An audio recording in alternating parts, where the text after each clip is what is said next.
జీహెచ్ఎంసీలో 3 కార్పొరేషన్లపై వేగంగా అడుగులు పడుతున్నాయి.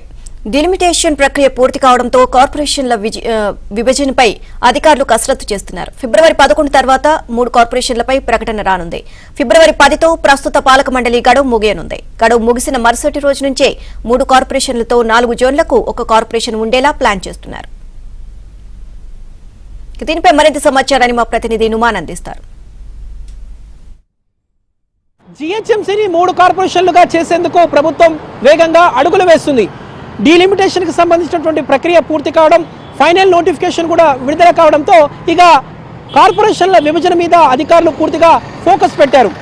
ఫిబ్రవరి 10 వరకు ప్రస్తుత పాలక మండలి గడువు ఉండడంతో ఫిబ్రవరి 11 తర్వాత 3 కార్పొరేషన్లకు సంబంధించినటువంటి ప్రకటన విడుదలయ్యేటటువంటి ఛాన్స్ ఉంది. సో అందులో భాగంగానే హైదరాబాద్, సికింద్రాబాద్, దాంతోపాటు సైబరాబాద్ ఈ 3 కార్పొరేషన్లను ఏర్పాటు చేయాలని ఇటు ప్రభుత్వం యోచిస్తుంది. అందులో భాగంగానే సికింద్రాబాద్ మున్సిపల్ కార్పొరేషన్ కింద సికింద్రాబాద్, మల్కాజ్గిరి, ఎల్బీ నగర్, ఉప్పల్ జోన్లను పెట్టాలని, దాంతోపాటు ఇటు ఏదైతే హైదరాబాద్ కార్పొరేషన్ కింద చార్మినార్, శంషాబాద్, రాజేంద్ర నగర్ కార్పొరేషన్లతో ఒక కార్పొరేషన్ ఏర్పాటు చేయడంతో పాటు ముఖ్యంగా ఇటు సైబరాబాద్లో కుకట్పల్లి కానివ్వండి, షేర్లింగంపల్లి, కుత్బుల్లాపూర్ జోన్లను ఏర్పాటు చేయాలని ప్రభుత్వం యోచిస్తుంది. అంటే ప్రతి 4 జోన్లకు సంబంధించి ఒక కార్పొరేషన్గా ఏర్పాటు చేసి మొత్తం ప్రస్తుతం ఉన్నటువంటి 12 జోన్లు 60 సర్కిళ్ల పరిధిని మొత్తం కూడా ఈ 3 కార్పొరేషన్ల కింద తీసుకురావాలి, వేరువేరుగా విభజించాలంటూ కూడా ఇటు ప్రభుత్వం యోచిస్తున్నట్లు తెలుస్తుంది.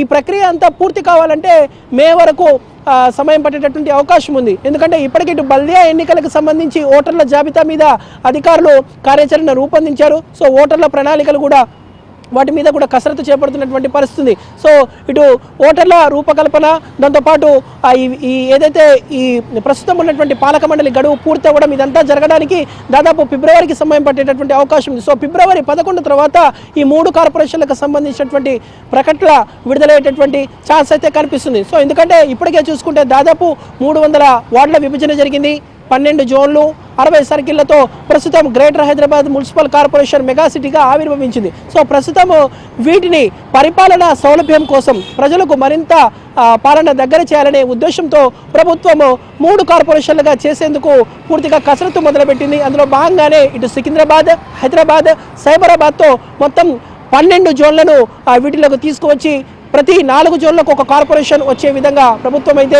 యోచన చేస్తున్నటువంటి పరిస్థితి ఉందని చెప్పవచ్చు. మొత్తానికైతే ఇటు వార్డుల డీలిమిటేషన్ ప్రక్రియ పూర్తి కావడంతో ప్రభుత్వం ప్రస్తుతం అయితే ఇటు 3 కార్పొరేషన్ల మీద ఫోకస్ పెట్టింది. ఫిబ్రవరి 11 తర్వాత మాత్రం వీటికి ముహూర్తం అయితే ఖరారు చేసినటువంటి పరిస్థితి మనకు కనిపిస్తుందని చెప్పొచ్చు. వీడియో జర్నలిస్ట్ శ్యామ్తో నుమానియా, ఆంధ్రజ్యోతి, హైదరాబాద్.